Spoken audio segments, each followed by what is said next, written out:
Hello guys, আজ রবিবার। আজ আমি চলে গিয়েছিলাম মথুরাপুর বিষ্ণুপুর গঙ্গাসাগর মেলা প্রস্তুতি দেখতে, এবং এটি দক্ষিণ চব্বিশ পরগনা জেলার সবচেয়ে বড় মেলা এবং এই মেলা অত্যন্ত সুপ্রাচীন এবং অত্যন্ত বিখ্যাত।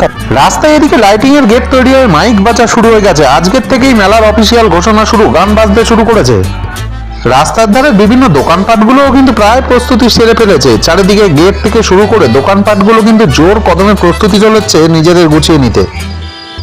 এখানে এসে দেখি ব্রেক ড্যান্স বসে গিয়েছে, এবং ব্রেক ড্যান্সটাই সকালবেলায় দেখে গেলাম, এই টোটাল তলার লোহার চাকতিটাই নেই। ওমা, এসে দেখি টোটাল লোহার চাকতিটা লাগানো হয়ে গেছে এবং দারুণ লাগছে ব্রেক ড্যান্সটা। এখানে কেউ কেউ বাঁশ দিয়ে বাঁধতে ব্যস্ত নিজেদের দোকান, কেউ কেউ জোর কদমে দোকান বাঁধার কাজ সবে মাত্র শুরু করেছে, কিন্তু যত তাড়াতাড়ি সম্ভব সেরে ফেলতেই হবে এবং জোর কদমে কিন্তু প্রস্তুতি চলছে। দেখতে দেখতে আমি এগিয়ে চললাম নাগরদোলা কেমন বসেছে সেগুলো দেখতে।